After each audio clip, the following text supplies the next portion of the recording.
সেটার জন্য আমাদের মিনিমাম 10 থেকে 15 বছর বা 20 বছরের সময় দিতে হবে। বাট সেই শুরুটা করতে চাই, যে শুরুটা বাংলাদেশের মানুষ স্বাধীনতার পরে দেখতে চেয়েছে।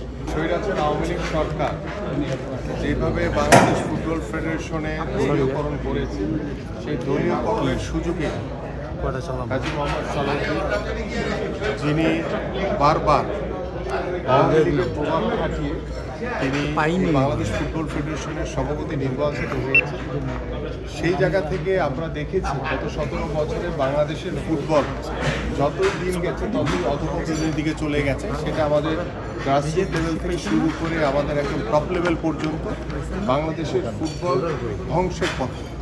সেই ধ্বংসের ফুটবলকে বাঁচানোর জন্য আমরা মনে করি যে গত স্বৈরাচারের যে সরকারের পতন হয়েছে, সেই পতনের পরে বাংলাদেশে যে পরিবর্তনের হাওয়া লেগেছে, সংস্কারের হাওয়া লেগেছে, সেই সংস্কারের জায়গা থেকে আমরা প্রত্যাশা করি বাংলাদেশের মানুষ এখন ক্রীড়াঙ্গনকে দলীয়করণ মুক্ত দেখতে চায়, রাজনৈতিকরণ মুক্ত দেখতে চায়। সেই জায়গা থেকে আমরা মনে করেছি যে রুহুল আমিন তরফদার সাহেব তিনি একজন দলমতের ঊর্ধ্বে গিয়ে তিনি বাংলাদেশের ফুটবলের জন্য নিবেদিত হয়ে কাজ করবেন এবং বাংলাদেশের ফুটবলের যে প্রত্যাশা যে আমরা গ্রাসরুট লেভেল থেকে শুরু করতে চাই, এটা গত 20 বছর ধরে আমরা নিজেরাই বলে আসছি। যখন আমি খেলেছি তখন থেকে বলছি, আবার এখনও বলেছি খেলা ছাড়ার পরে, কিন্তু সেই শুরুটা এখন পর্যন্ত হয়নি।